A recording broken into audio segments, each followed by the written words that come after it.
We're here in Portland, Oregon. It's May 1, 2010. And I thought it would be a good idea as Grandma and Grandpa, Vance and Marian, approach an important milestone to look back on history and record a few moments from history. So, as I understand it, your oldest child, Steve, is about to turn 50 this year.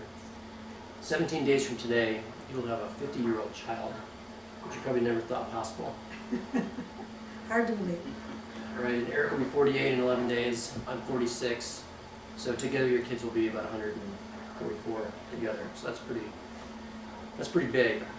And wanted to talk a little bit about some of your memories and things that you remember from the good old days and the early parts of your marriage, which is going on 52 years in June this year. Mm-hmm. So maybe you could start out by telling us about how it was that you met and decided that you liked each other okay, and then eventually got married. Dad, you want to start? Sure. We both were students at Fort Wayne Bible College down in Fort Wayne, and I was coming there from Pennsylvania, and really at that time I was very shy, very quiet, and I remember we came out there to Fort Wayne, and Madeline Shives, another gal from Plymouth or from Michigan, from Pennsylvania, was out there. And she had befriended Marian, and we were doing some things together. And I remember spending some time at Bruce and Mary Decker's, and Marian was there, and I thought, boy, what a nice girl she was. I just thought, and she's really nice, really friendly, and pretty, and I just sort of had little feelings in my heart for her even back then. I didn't know right at that time she already had a boyfriend, but I was pretty interested from the very beginning. So you were at the ripe age of 17 when you started school there? That's right. Just before you turned 18? Exactly, yeah. Okay. And Mom was a mature 19-year-old. Yeah, definitely. And Bruce and Mary Decker lived in... They were students Fort at Wayne? Fort Wayne.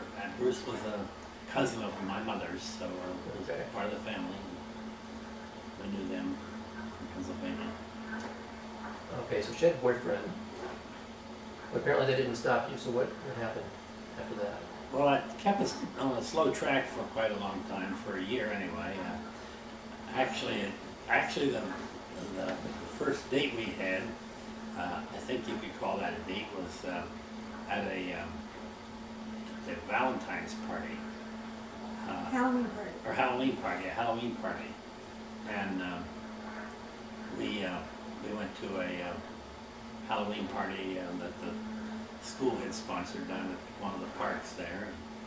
We just enjoyed the evening, had a lot of time to get to know each other that night. And Play games and yeah. things like that. But it was the next week when I went over to the snack bar, and her boyfriend was there. And I had my FFA jacket on, had my name on it. And she had told him what my name was, and he kept eyeing me. He was, didn't seem too friendly at that point, Well, so I was 19, and I think I met you maybe over there.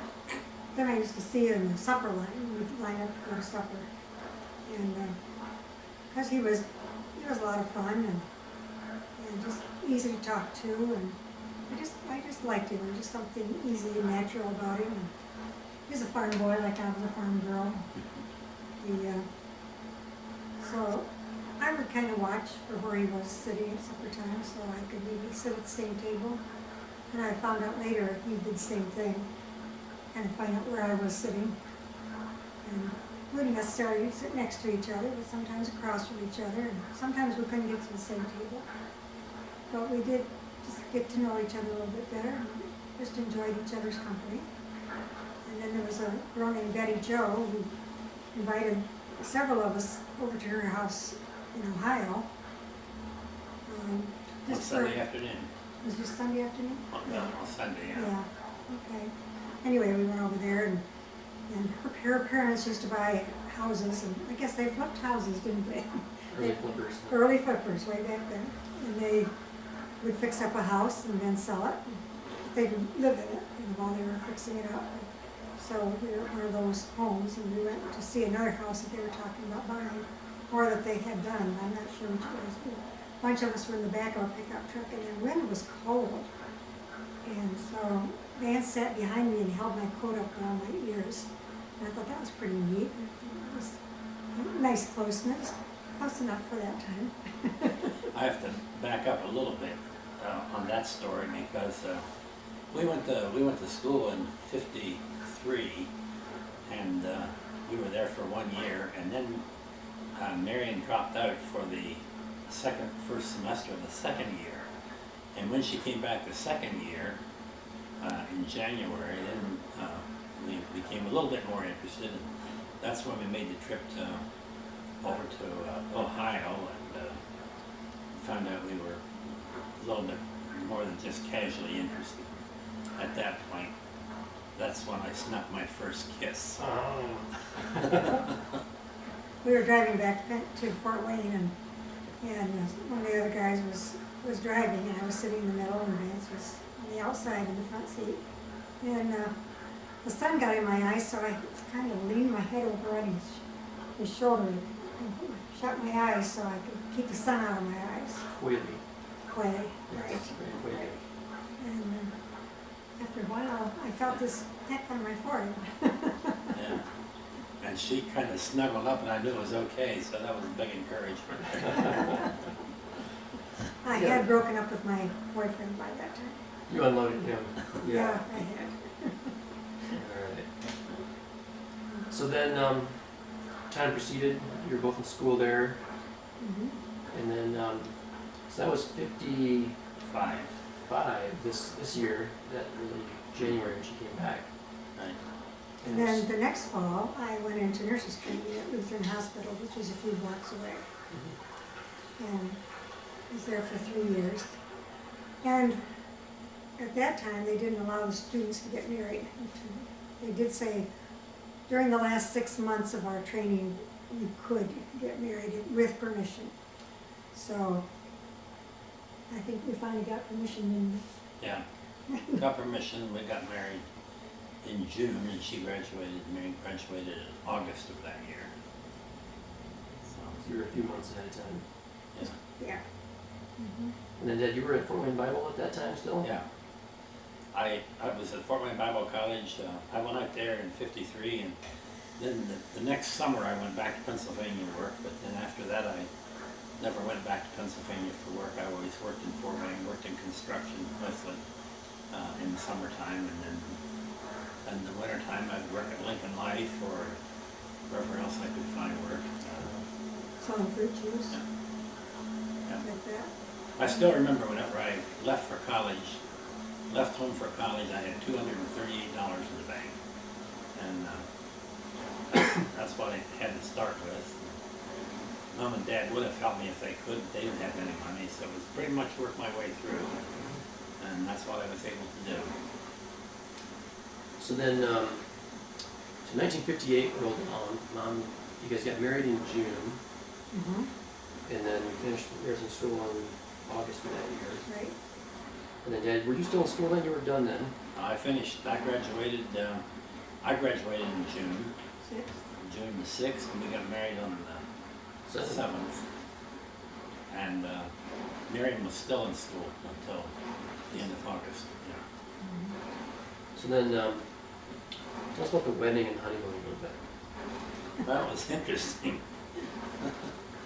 The wedding was a low-budget wedding. We neither one had any money. Marian made her dress. Marian's cousin made us a cake. She ran a bakery, and she Yeah. gave us that as a wedding present. It's And her cake. some friends at church and some of Marian's cousins made some sandwiches for the reception. And we were married at Emmanuel Baptist Church. And Marian's mother had some relatives up by Port Huron, and we had met them, and they offered us their cabin up on Port Huron for our honeymoon, but we really didn't have any money to get up there, except when we opened our wedding gifts, we had several people who had given us money, so we had enough money to buy the gas and pay our way to drive up to Port Huron for our honeymoon. And we got up there, and we went to the people's house to get a key to the cabin, and they said, well, it's too cold to stay over there, so you just stay here at the house with us. So that's what we ended, Romantic. Very romantic, yeah. what we ended up doing. Then by this time, my family, Bruce Decker and his wife, had moved to Durand, Michigan, so we went over and spent a couple of days with them, and drove up to the Mackinac Bridge and back with them, and after 4 or 5 days came back to our little apartment in Fort Wayne, and that was our honeymoon. I went back to school right away then? Yeah, You were going through right through August? Yeah, well, yeah, went through August and I just moved off campus is all.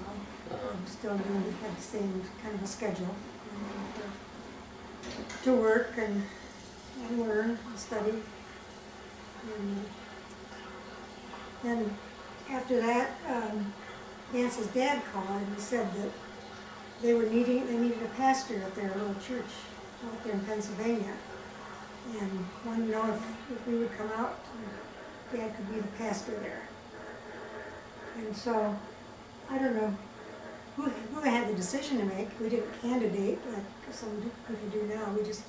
We just went, and they said, yeah, that they'd like us to come, and we said we would. So, we went out there.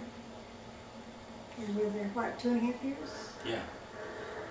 Before we went out there though, while Marian was finishing up her school, I was still working in construction. A couple little scares there. One time I came home from work and Marian was working. I went to our apartment and I was going to go pick her up when she got off work at 10 o'clock or something like that. And I went to sleep. And I didn't wake up until like 1 or 2 in the morning, and I had no idea where she was. So I got up and went over to the nurse's home, and fortunately when I had showed up, we didn't have cell phones or anything back then. We didn't even have a phone in our apartment, I don't think. And so I went over to the nurse's home and went up and rang the doorbell, and somebody answered the door, and I found out that she realized I wasn't going to come, so we went in, laid down, and went to sleep.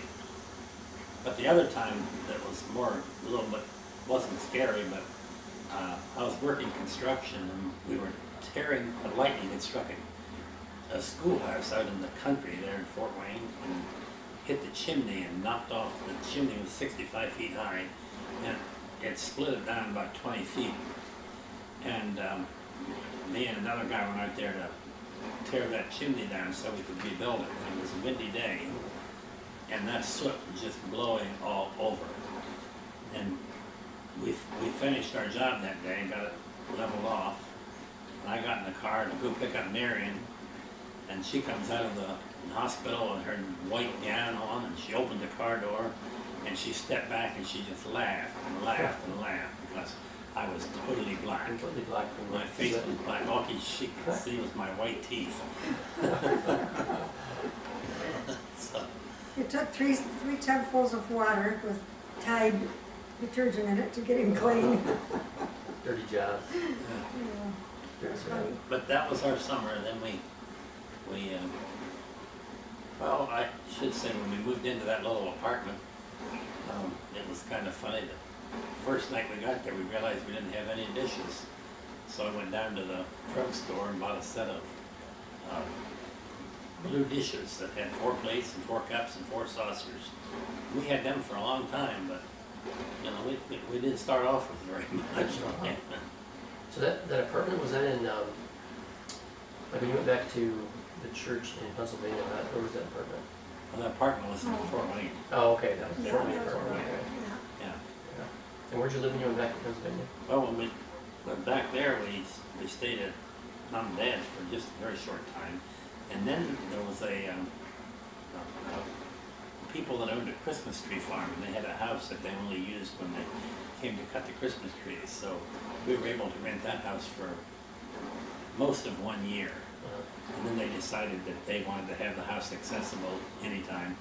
So we actually bought a little 8 by 33 foot house trailer and moved it on a lot beside Uncle Kyle and Aunt Leila, and lived in that for about a year and a half.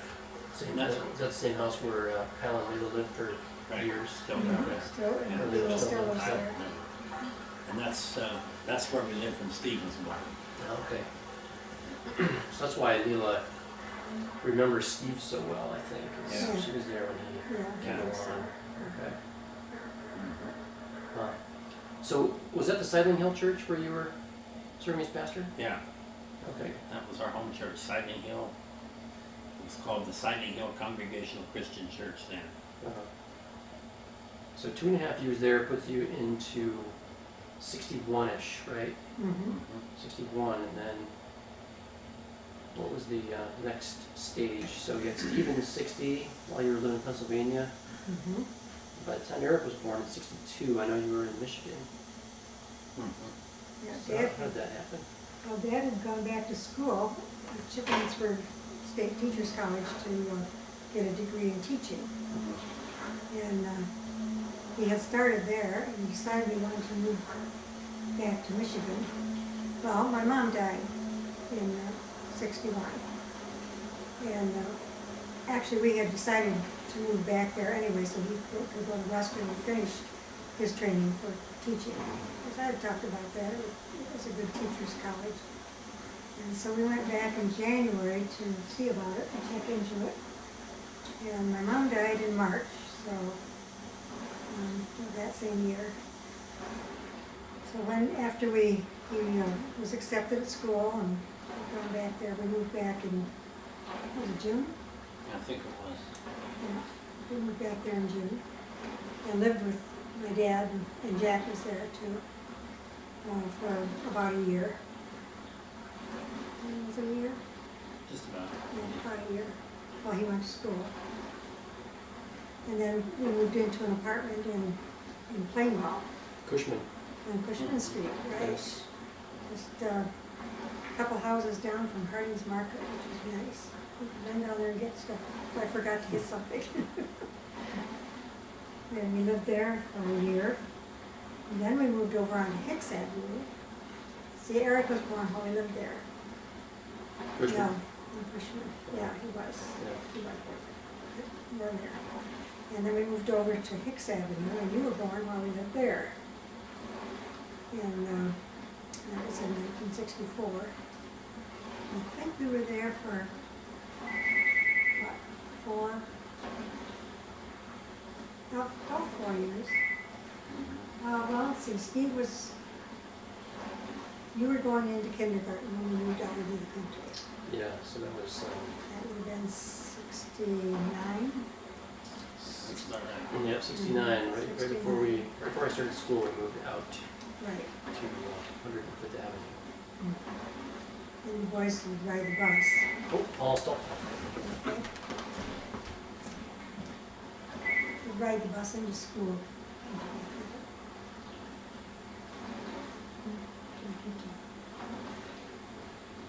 And I can remember one time Mike went to school in the morning, and then the bus would bring him home at noon, about noon, and so if I had any running around to do, I'd go do that in the morning. And I remember one day I came back, and was just a little bit late getting there, so he was outside and said, "Mom, where were you?" Wait, this was me and at 105th Avenue. Uh-huh. Okay. We were coming home from kindergarten, we had half days. Oh, outside the house there. Yeah, Okay. so, and I got there just, just after the bus, but we were a little upset with me that it wasn't right there. And we lived there for, what, I don't know, when he was, 3 years. yeah, Was it 3 we moved years? in 72. okay. Yeah, that's right, and then we moved out to where we live today, I still remember it. August 28th, 1972. August 28th. That was right before I think I went into 3rd grade. or Randy right as we were going to third grade. That's right, yeah. August Mm. that year. Yeah. Well, when was, oh, I know, it's when we moved out to 105th, that was on Memorial Day, we got caught in Memorial Day parade, we got caught behind it. While moving. While moving, yeah. Oh, really? I remember that. Did you? No, I don't. I was all of 5 then. Yeah, you was Gary Kimball was there with his big white trailer helping us move, and we pulled on to the end of the parade and followed it through town. No, that's funny.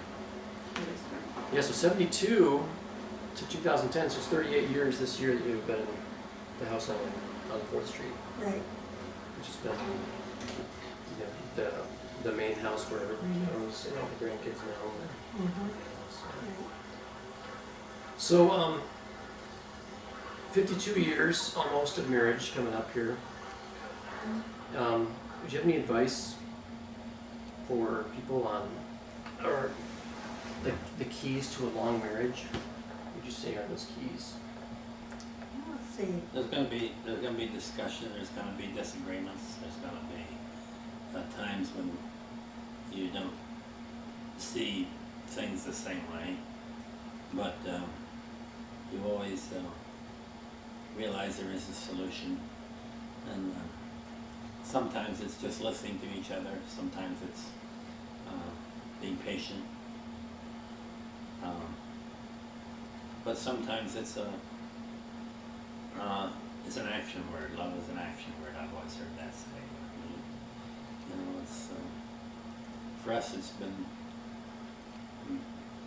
pretty easy. You know, it's been pretty automatic because we've had strong feelings for each other for a long time, and they just keep growing. But there are differences, and We still have differences in the way we look at things, but we just work that out. You discuss it. If you have a problem with something that's not right, you need to discuss it, talk about it. Because if you don't, and you just let it fester, then it really becomes a big problem. And you think, oh, well, he doesn't love me anyway, or she never listens to what I say. I mean, it can go that way. But if you just have some open and frank discussions, and you know that, I know you think differently about this than I do, but I think I should still do this, or that we should still do this. And the same with both of us need to talk that way to each other. And I think, well, you get mad at each other too. You think, well, why doesn't he understand that?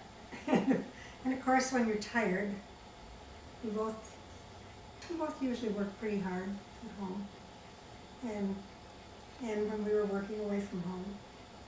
And so you do get tired, you get discouraged just like everybody else does. And you can't let that figure into the way you're feeling, because those times you don't always think right when you're tired. Mm-hmm. You just need to work it out between you. I think you always have to be careful, and I think we had to learn this, you be careful of phrases like, well, you never do this, or you always do that, the superlatives. Why don't you ever do this, or I can never talk to you, or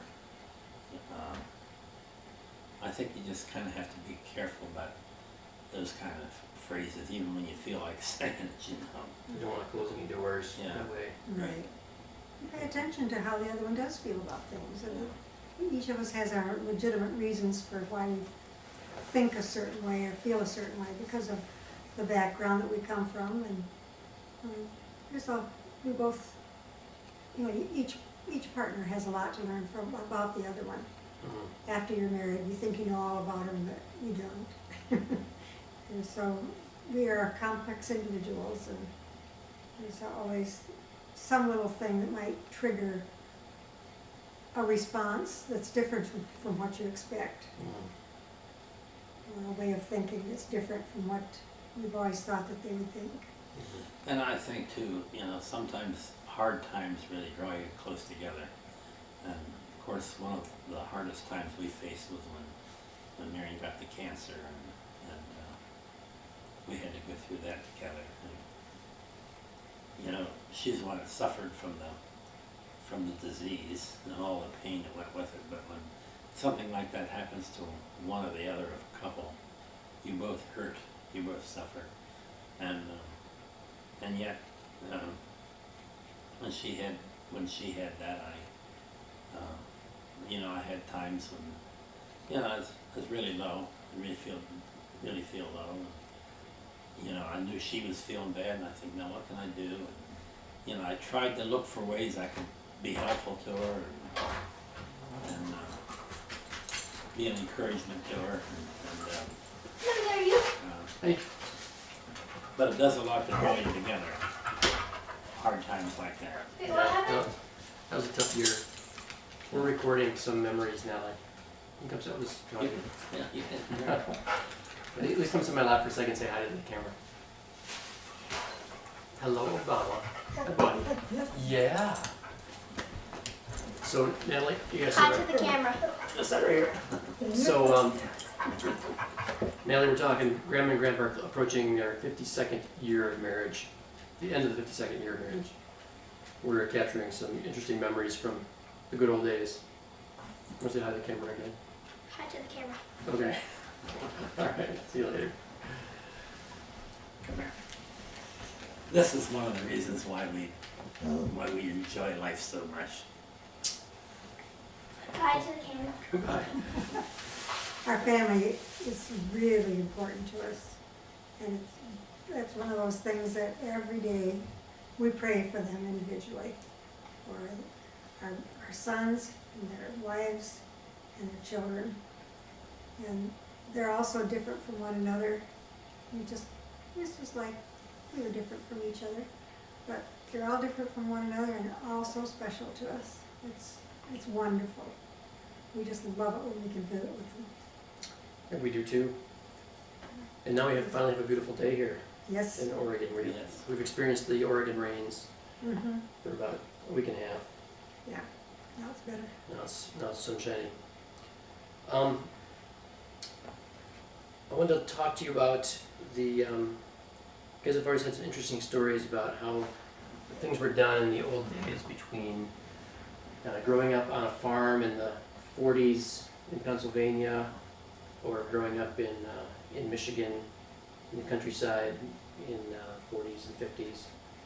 So what are some of the things that you guys did on, every year or every day or every week back then that you just don't see happening anymore?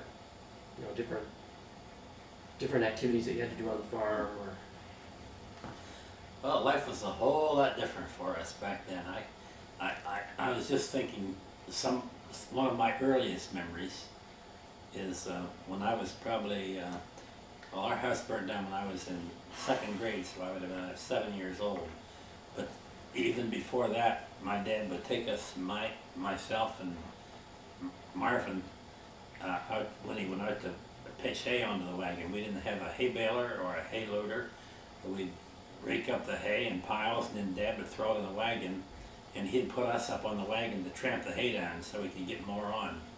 And I can still remember as a little kid, probably 5 or 6 years old, being up on the wagon. The horses would be pulling the wagon, and Dad would be walking along the side with the pitchfork, throwing hay up on the wagon. And when it was time for the horses to go a little bit, he'd say, "Get up," and they'd walk, and he'd say, "Whoa," and they'd stop.